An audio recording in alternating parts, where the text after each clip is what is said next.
In today's episode, we have part two of our interview that we had with Ezra Firestone. He is a man of many talents. He has smartmarketer.com, he has Boom Cosmetics Company. He does so many different things that we'll talk about in this interview. But it was so awesome to come on because I got to pick his brain on so many great topics. This is honestly one of the best podcasts that we've done because he just shared so much knowledge, right? We talked about how to hire the right people. He literally walked through his actual job description posting of a recent job posting that he did, and it was brilliant the way that he set it up. And so he went through that, and then he also walked through how to onboard and how to train and set up your team members for success. And I learned a lot personally from that process. So it was a really, really great episode. And I think you're going to get a lot out of this. So let's dive in.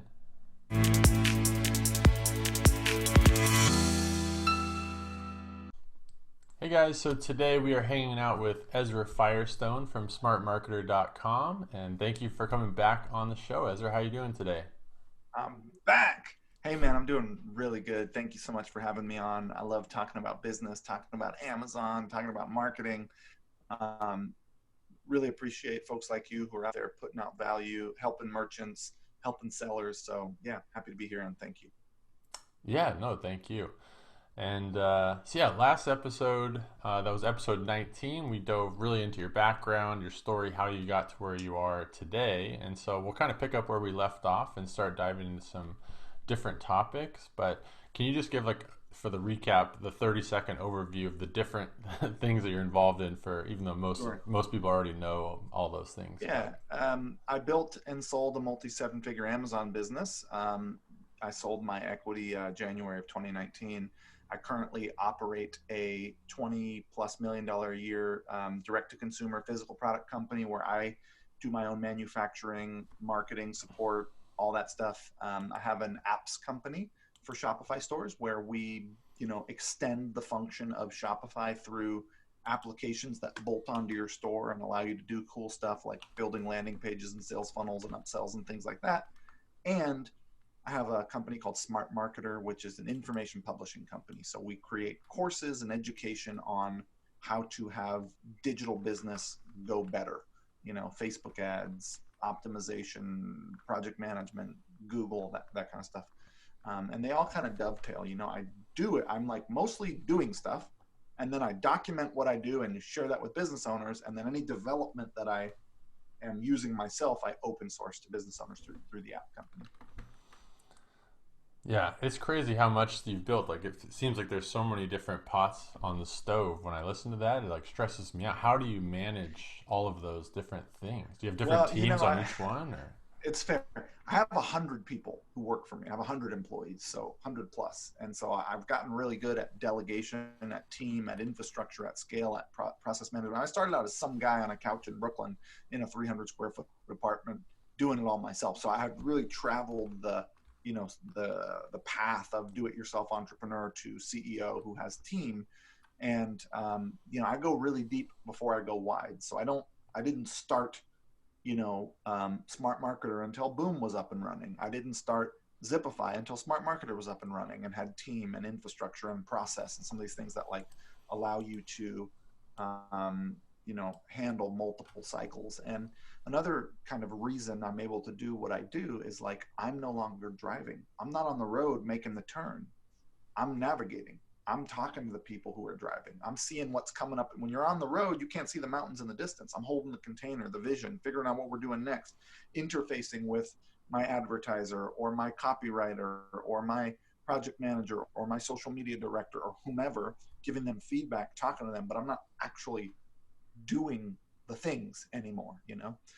So I do a lot of like talking to people and seeing what's going on and figuring out what's coming next. And so I do, I'm able to do a lot in and handle all this because of the skill of delegation that I've been practicing for 15 years now. Um, and yeah, I mean, there's times where it is stressful. Welcome to business, man. It's always stressful, no matter what level you're at. There's intensity, and it's like while everything is going terrible, everything is going really wonderful all at the same time. It's like things are amazing, and they're also tough in certain areas, and that's just kind of the polarity of being an entrepreneur. Yeah, actually, I just remembered that I had my director of operations. She's also my sister. She went through your, I think it was an online training course on how to build a team, how to delegate, and that really helped open up some things that we didn't even know we needed to learn. And then that helped us grow from 5 employees at the time to now we're over 13 full-time employees. And so Woo! that was really, really, That was, really cool. yeah, the smart project management training. And, it's really one of the things that a lot of business owners get caught up in is micromanagement and trying to do it all themselves and not ever learning how to hire and train and delegate and run process and manage systems. It's like eventually scale comes from outside of you. I mean, you can get pretty far by yourself with contractors, by the way. I like to say that uh, 1 to 3 people with contractors can very easily build a multi-$100,000 business. 1 to 6 people with contractors can very easily build a multi-million-dollar business. And somewhere around 6 to 10 with contractors can build a 8-figure business. Um, and also, the more help that you have, the more you are able to do. And so, one of the skill sets that the way I have people frame it and the lens I have them view their business through is that of buying help. It's like, I'm going to buy help for my business in this area at this price and this number of hours per week. And then I'm going to invest in that help and have them up level their skills. So, I'll give you an example from my own business. Um, I said, hey, listen, I took a woman who had never done anything in social media. And I said, she'd never even worked on the internet, but she was technically savvy. She was working at a restaurant. She was a millennial. She grew up with technology. I was like, listen, within 3 years, I want you to be the best social media manager in the world. Here's how we're going to get you there. We're going to put you through these courses. You're going to read these 7 blogs, 4 hours a week. They're all going to populate into a Slack channel. You're going to take notes in a journal. We're going to meet once a week and talk about what you learned, how you think you can apply it to our business. You're going to, go to these events. And so we gave her like a trajectory and training and education and the ability to cut her teeth on our business. And so the point that I'm making is that help gets better over time. Like when you're buying 20 hours in week 1 from someone, that same 20 hours in week 12 is worth 6x what it was in week 1. And so when you think about buying help and then investing and having the help be more and more capable over time, the compounding effect is such that the returns on the help that you're buying are unbelievable from what they were when you first started buying that help. And so I like try to have people look at their business in that way, and the amount of kind of value you can get out of one person working 8 hours a day who's being supported and who has a goal and has a path that's leading towards getting them there, who has a skill that they're developing and acquiring and has resource and assistance in getting better at that skill is amazing. And one of the things that most entrepreneurs, do-it-yourself entrepreneurs like me, like you probably get bogged down in, and I got out of this early on because I saw it as a trap, is the technology, is the, Amazon sponsored search and the Amazon listing and the Amazon customer support and the Klaviyo and the Shopify and the Google Analytics and the Facebook Pixel, all the technology and how it all talks to each other and the settings and the like being in there sucks up all your time. And so one of the first things I like to get some people to do is to get somebody in to running all the systems. So you can still talk to them about what's going on in there, but you're not actually in there trying to manage the technological infrastructure that is your business. And that frees up so much space. It takes a while to actually get out of it, but once you are, there's a lot of freedom there and a lot more opportunity for you to do essentially higher level work or work that's a little bit more valuable to the overall operation. Yeah, and that really relates to like sustainable scaling because sometimes companies want to grow too fast, they hire too fast or too slow. And so what are maybe some of the mistakes that you see people make or that you've made when trying to sustainably scale a company? Yeah, I think it's really important to look at what you outsource first and what you bring in house first.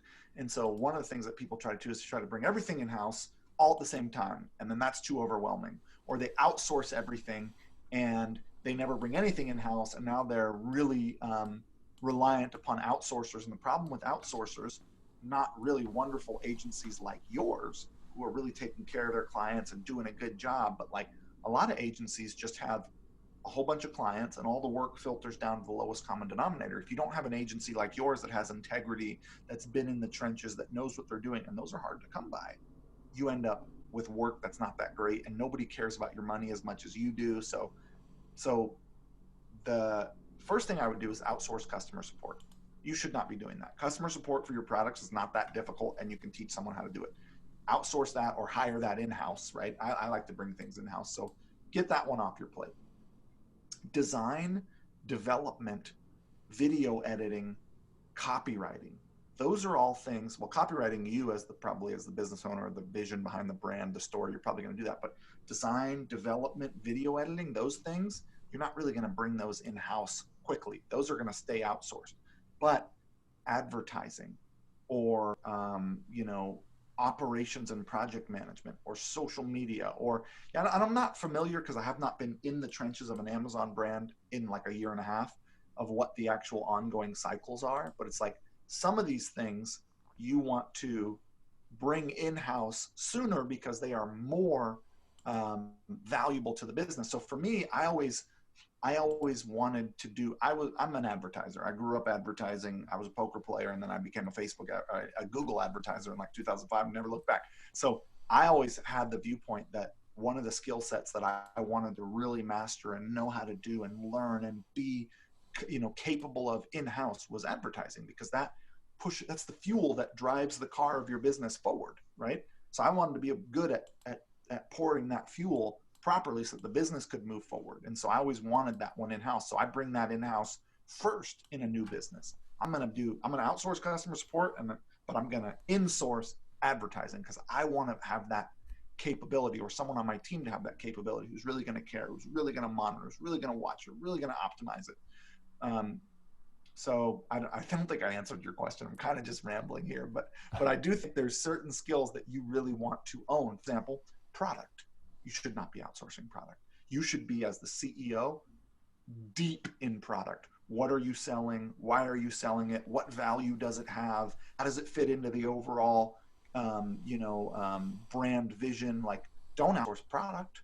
That's something that is like the heart of the brand. Same thing with like kind of copy and messaging and story. You got to be involved in that because that's like the heart of the brand, right? Advertising actually is something you can outsource because it's just pouring fuel onto this thing that you've created, which is your brand. I personally like to do it myself, but I know many 8-figure brands who still to this day outsource it, who disagree completely with you should control advertising. And they say, no, it's too complex. You should let someone who knows how to do that. And you should focus on brand and story and supply chain and product. So there's different ways to approach this, but I don't think you should outsource product ever. Yeah, I love that. I think it really depends like who the business owner is, who your current team is, and what their Sure. actual capabilities and strengths are. Like you said, someone like you have more technical capabilities, so you can take on the ads yourself. But we talked to some companies that the owner has no interest in doing it, and they don't have anyone on their For team sure. doing it, but they're bleeding money on Amazon PPC or in some of their marketing efforts, and so for some people will say, yeah, keep it yourself if you're nailing it, but if you're not, then hire someone to do it. So, Outsource it. Yeah. mhm. But real quick, you asked what is the main pitfall, and I think it's trying to bring too many people in at once. One person, when you're first learning how to bring people in every 6 months, max. Takes you a couple months to like get in sync with someone, get them going, hold them accountable, give them goals, train them up, give them feedback, but then it compounds. It's like it took me like 2 years to get to 5 people, and then another 2 years to get to like 60, kind of thing. You know what I mean? So eventually you can start bringing in people faster once the wheels spinning and you've got ongoing cycles. But I think don't hire too fast. Yeah, that's absolutely great advice. So let's switch gears a little bit. So a lot of the clients and people that are listening to this or that we'll talk to at Turnkey have the majority of their sales on Amazon. They maybe have a Shopify store set up, but it's maybe doing 10%, 20% of their total sales. They're not really focusing on it too much. So what would be your advice for someone that wants to build an audience and build that brand off of Amazon so that they can control that for the long term? I think Amazon's really wonderful cash flow. really wonderful business asset. You can sell your Amazon listing, your Amazon brand for, let's say, between a 1 and a 3 multiple of your yearly profit. Great. And if you want to increase the value of the asset of your brand, you build your own infrastructure off of Amazon. You're going to need a website like a Shopify store and all the technology therein, the email list, the Facebook pixels, all that kind of stuff. And you're going to need to drive visibility. So the beauty of Amazon is it's both the platform and the traffic source all together. Off of Amazon, you have to build the platform and you got to take traffic and drive it there. And so the first thing is to set up the infrastructure properly. I've got a free course on my blog, smartmarketer.com, that talks about how to set up your Shopify site properly. So set that up, and that will just, people will find you through searching for your brand. Like you'll get about 5% of the sales. Say you make 100 grand on Amazon in a month, you'll make like 4 to 5 grand on your website just from people searching for your brand and finding you and buying from your site. So just get that done. Then the first thing to do is to set up retargeting. So for the people who do find you because they searched your brand, because they knew about you on Amazon, they're coming to find your site and they land on your site, you want to remarket to them to get set up Google remarketing, Facebook remarketing, just to pick up all the remnant available sales that are there. And then once that's all in place and you got your pre-purchase email sequence and your abandoned cart email sequence and your post-purchase email sequence, your email sequences are in place, your infrastructure exists, then you can start driving visibility to try to generate your own sale on your Shopify store. And the simplest sales funnel is video advertisement to product page. 2 assets that you need to dial in. Create a compelling, well done, and this does not mean highly produced. My most successful videos right now are face-to-camera iPhone videos from my customers talking about why they love my products. But video ad to product listing that's optimized. I have a whole training we can link to it on how to optimize your product page on Shopify. And the best video ad formula I have right now is called Love Demo Love, or the testimonial sandwich. Face-to-camera customer testimonial, talking about why they love the product, the ownership benefit of the product, what the benefit is the product of owning the product is, why they like it, how it's changed their life, how it's affected them. Maybe 3 of those, 10 seconds each, then demonstration of the product in use, and then 3 to 5 more, 10, 15 seconds each. And that formula, Love Demo Love, testimonial sandwich, I'm spending literally $25,000 a day right now generating the lowest cost customer acquisition in the history of my business, which is 10 years old, right now, today, February 23rd, 2020, 24th, 2020. And that formula is working for all my mastermind members. So it's like high-end, compelling video ad creative. Of course, you want to run image ads and carousel ads, all this kind of stuff. But the 80-20 rule, you're going to get 80% of your success with video ads. So get good at that, get an optimized product page, and start working on that. And I got a whole free training on like how to work on Facebook ads in the Shopify Academy. If you're not a Shopify customer, I'll post my link, sign up through me. That is the one thing. I was just telling Jeff, I'm not an affiliate of anything. I don't promote anyone's stuff. The only thing I do promote and have promoted from the beginning is Shopify, because I've been there, I've been on Team Shopify since day one. And anyways, sign up for Shopify and you get my courses for free in their academy that teach my Facebook ad strategy, including Love Demo Love, but I also teach you how I target, how I structure my campaigns, the whole thing. And so I would say, once you have your infrastructure of your store and all that set up, then you focus on what I teach in that Shopify Academy course, which is how to get visibility over to your store. And take 10% of your money from Amazon and invest in that. Starve your ponies, feed your stallions. If Amazon is your stallion, it's a terrible analogy, by the way, but if Amazon is your stallion, feed that. Go deep there, launch more products there, double down on what's working, and then take 10, 15, 20% of that money and invest it in expansion, but not at the expense of what's working for you. Always do more of what's working in business. Try to double what works. Don't try to add something new. If you can't double what works, sure, go add something new, but you first double down on what works, always. Nice. Thank you for laying that strategy out. So, I mean, a lot of people, and video ads, like you just talked about on Facebook, well, that's now here in the Amazon world too. So there's ways to get Amazon video ads up there too. And so I don't even know about that. This is why I'm trying to find out about, I'm not in the orbit of Amazon anymore, Yeah, no, it's here, and it's gonna just grow and grow and grow, and there's a lot of stuff coming down the pipeline with video ads, retargeting ads related to video. You can customize video ads to specific keywords. So There's a lot of really I cool need to. stuff that's coming Can you immediately. yet drive traffic from on Amazon to stores off of Amazon, or they're not letting you do that just yet? Yes, there are now ways to do that through some different programs. It's like invitation only, or agency. Certain agencies will have Yeah, access to yeah. that. So like we're an approved agency for that. But there are ways to Wow. get access to it, where you can use the pixels off of your website, or, off of That's Amazon, pretty and vice exciting versa. stuff, man. Yeah, Amazon's just like, they're roughly 3 to 5 years behind Google. I feel like they're just kind of a little bit But behind, but like they're getting there, and they'll they're probably coming. end up surpassing. Oh yeah, oh yeah. That's so So cool. I got to get back in that game, man. yeah, I mean, you'd be Get able to back in crush it. it with your guys' capabilities and everything. So Back in the Amazon life. yeah, and if you, yeah, I'm happy to look at that for any. I don't know if any of your brands are on Amazon, because I We're looked not on at Boom. Amazon. Yeah, Yeah, we're not on Amazon at the moment. We I sold my Amazon brand, and I've been able to fill my supply chain pipeline with my own advertising, so I have no reason to be on there. cool. But at some point, I'm going to need to expand. Maybe I'll sign up for your service of helping me expand on Amazon when the time comes. You guys Yeah. do launches of brands on there? Yep. Yeah, maybe sometime later this year. Yeah. Whenever you guys are ready, just let us know. So speaking of trends, so I mean, I've seen you on stage, and through your social media. You seem to be very good at knowing what trends are coming down the pipeline. So I've seen you talk about Pinterest and Pinterest ads years before they became really popular. Facebook Messenger, you were way ahead of the curve there. So I wanted to talk to you a little bit.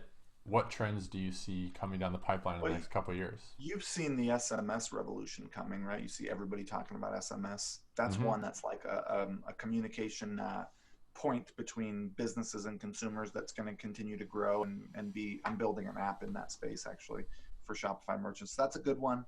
But the funny thing is, like, there's all these trends, but at the end of the day, the fundamentals are what win ball games, and the fundamentals are have a really amazing product that serves the world, serves your community, does its job that people are happy about when they get. That is awesome. That has value proposition. That is not just the thing everyone else has. Have incredible customer support where you really respond quickly and you hear people out and you support them and you offer refunds, and like be a good steward of the internet and a good merchant where you take care of your customers, and then market and drive visibility and optimize and make good creative that's compelling, that tells story. And if you get those three things down, marketing and sales, product and support, those are the only three things you need to have a business work well. And the trend that's happening now, that the sales for off of Amazon, I'm not going to speak to the Amazon trends. I'm not deep in that. I'm not steeped in that life in the way that I was a few years back. But off of Amazon, the trend is towards the buying decision happening higher and higher up the funnel. It used to be search, find, buy, which is what it still is on Amazon for the most part. Someone searches for a query, they find your product page, they make the decision to buy it. By looking at the product page, they click.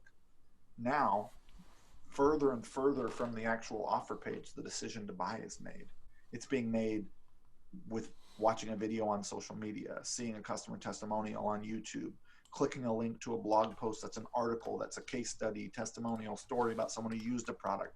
They've decided to buy by the time they visit your product page, which changes. I mean, still, I'm Mr. Optimization guy, and I will tell you all the ways to optimize your product page because I still think you need to do that work. But the work that you do before the product page is now even more important, and that was not the case before. So your storytelling at the top of the funnel will dictate your entire success. If you do not have awareness ads working, and I recommend starting with love, demo, love, testimonial sandwich formula, which I teach in that Shopify course, the rest of your funnel is not going to matter. Like, you have to get that to work, and it's way more important than it ever was. Yeah, that makes complete sense to me. Okay, so I was just thinking about what you're saying about onboarding employees and training them the right way, supporting them however you can. But what are your tips for hiring, for attracting the right person to set yourself up for success, right? Because if you hire the wrong person, you can try to do all that stuff and probably won't work as well as it could have if it was an all-star. Yeah, I'm a big proponent of working with friends and family, and everybody tells you not to do that. Although you work with your sister, I heard you mention earlier. But Yeah. the benefit of friends, and look, you're going to spend a lot of time working. you might as well work with people you know and love. Two, people who know you are not just going to be yes people. They'll call you on your bullshit. They'll tell you what they think. They'll stand up to you. They'll really give their opinions. And I try to create a culture of that, of people who are willing to express how they see it, what they feel, what they think. I still, at the end of the day, I'm the CEO. I'll make the decision I want to make, but I will at least listen. And I may not take their feedback, but I want to know about it. I want to be objective and listen to it. And so I first look around. Everybody's looking for outside themselves. I'm taking inventory of what do I have access to around me? Who do I know? Whose cousin is someone who's interested? Like, who do I know that might be interested in this? I go to them first. Then I go to all my friends. Do they have any friends who might be a fit for this? And I have them apply. Of course, I use Workable. People apply. I've got questions I ask, like, why do you want this role? What do you think makes you a good, I can give you my list of questions. I'll open up Workable here I just hired for a customer support role in one of my brands, Smart Marketer. And I put it out on Facebook. I put it out to my network. I email my list. I put it out to my employees and I say, send this to anyone you know, all your friends, the whole thing. I do all that. So I get a bunch of people in, and then actually I'm hiring for Boom customer support right now. It's loading. So I here's what I say in my description. Hey, are you interested in working remotely? Yes, seriously. With a fun and talented team, then maybe you should come work with us. Who are we? We're Boom by Cindy Joseph, the first pro age cosmetic brand that celebrates women over 50. We're looking for someone who, above all, can provide stellar customer service. This involves being kind, patient, and knowledgeable. Sound like you? Good. Keep reading. Your day-to-day tasks will involve helping customers and readers with their orders, questions about products, etc. You may also provide feedback to our development team, cross-sell products, and give an overall positive impression of the Boom brand. This is a part-time position that requires availability both Saturday and Sunday. Requirements: you must be motivated with a positive can-do attitude, eager to learn and take ownership of duties, excellent communicator who works well with others, efficient and well-organized, able to work remotely from home with team communications via Slack and Zoom, a fast typer with good technology, able to work evenings and weekends, and understanding of e-commerce is a big plus. Benefits are competitive pay, work remotely from home, be a part of the friendly, enthusiastic team that believes having fun is part of doing good work. We believe investing in good people. Boom is a growing company, and there are endless opportunities to learn and advance your skill set. Then it's like, this is what we say up front. And it's like, fill all this stuff out. And then most importantly, on the application form, we ask these questions. And they have to write in. What makes you a good fit for this role? What are your strongest interpersonal skills? Share an anecdote that highlights some or all of these. Quickly describe what excellent customer service means to you. Share a time you either gave or experienced great customer service. Tell us about your experience with computers and software. Are you able to work on Saturdays and Sundays? Though I look at everything, but the answers to those questions, I then take the people who answer the best, in my opinion. I'm the guy making the decision, and I put them to the phone call screen. My team leads have calls with 3 or 4 people, and they pick the person who feels the best out of those. That's our process for support roles, and each role is a little bit different. Like if you're a copywriter coming in, we give you an assignment to write a article, and then we have 6 submissions that come in like that, and we all read it blind and rate it. We don't know whose is what, and then we look at the one that has the highest rating amongst everybody, and that's the person that we then have an interview with, that kind of thing. Wow. Well, there you have it. Your master hiring process. Literally, just give you the whole Well, I mean, that's transcript. one of them. That's Yeah. awesome. Yeah. But the key for me is, I do a lot based on gut feel, what feels right, which is why we always have a phone call. And if it doesn't feel right for any reason, I don't care how strong your resume is, you're out. If I know it's not going to be you're not going to have the same sort of energy and feeling and be, enthusiastic and positive, it's like, it's not going to work, dude, or do that.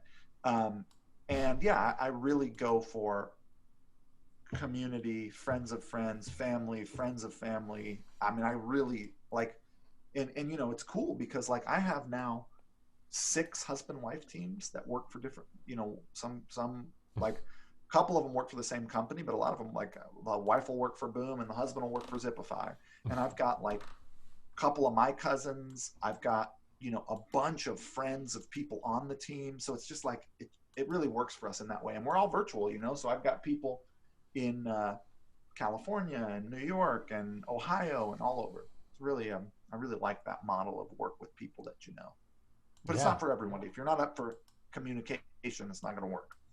Yeah, that's very cool. Yeah, we have a number of friends and family at our company, but maybe half the company is that way, and it has Yeah, I been mean, good it can't be times. that way for the whole thing, right? It's going to be tough Yeah, you run out to of scale family at at a some certain point. point. Yeah, at a certain point, you run out of friends and family. Exactly.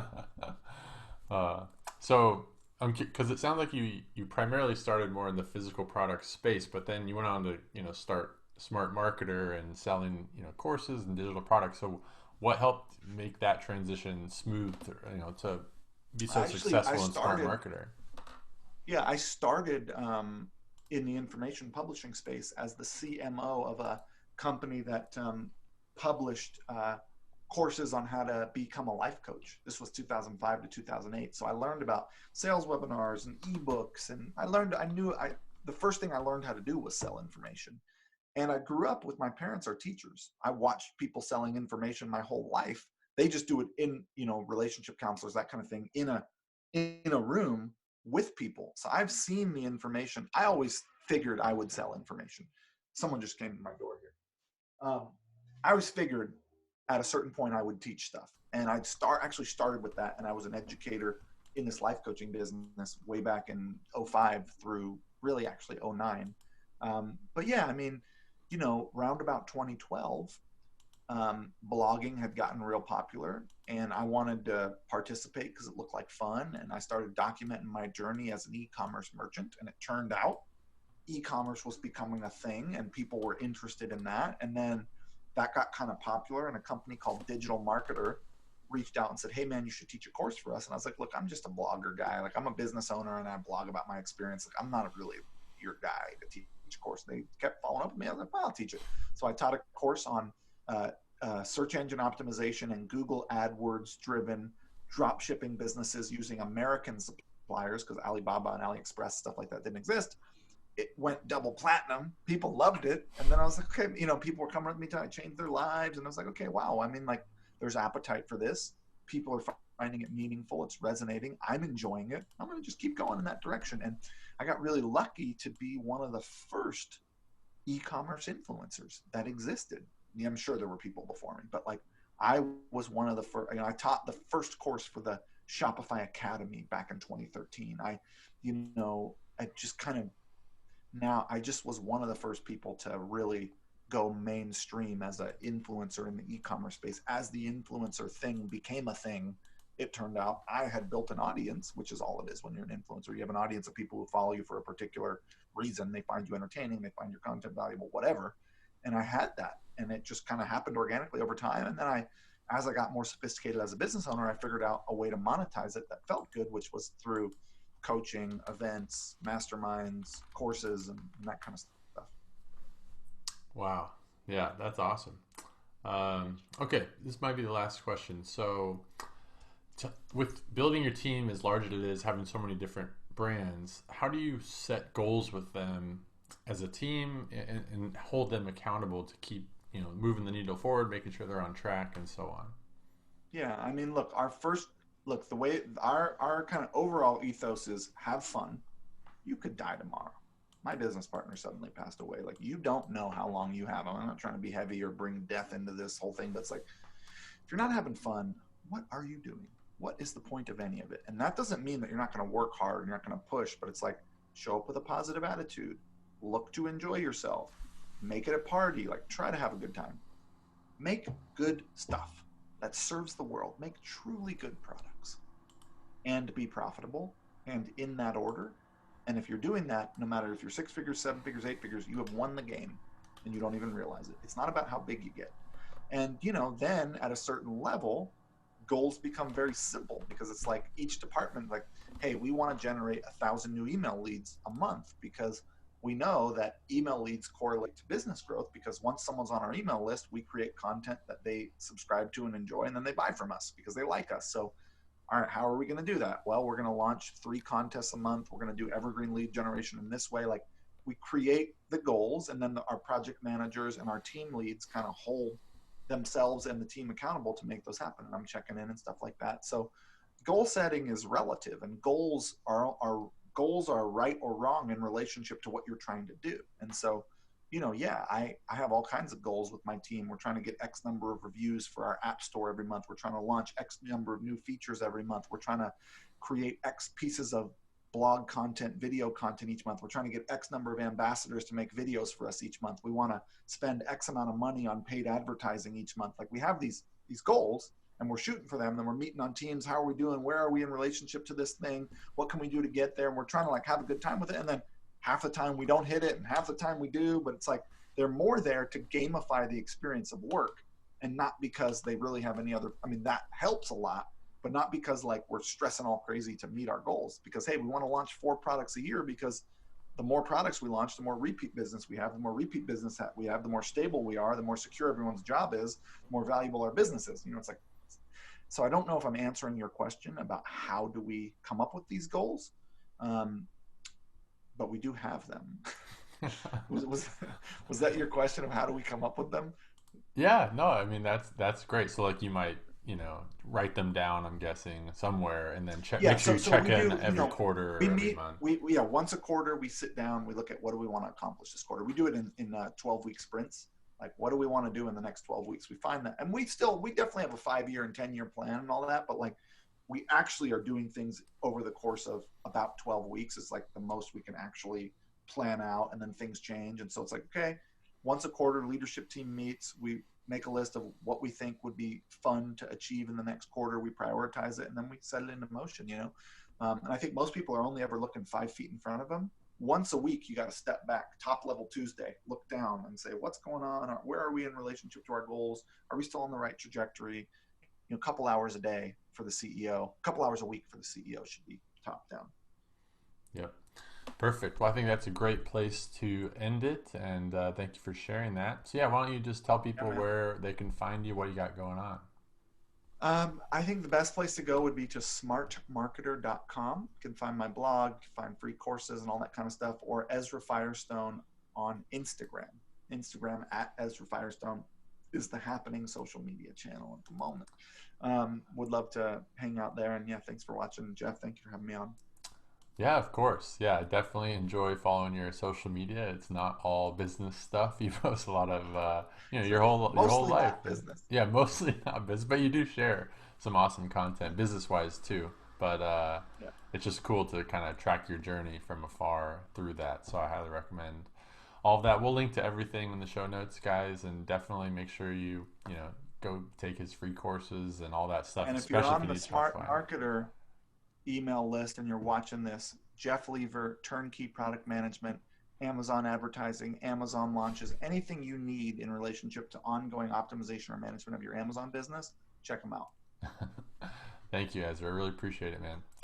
All right. So Well, much. thank you guys, and let us know how you like the episode, and we will catch you on the next one. Bye.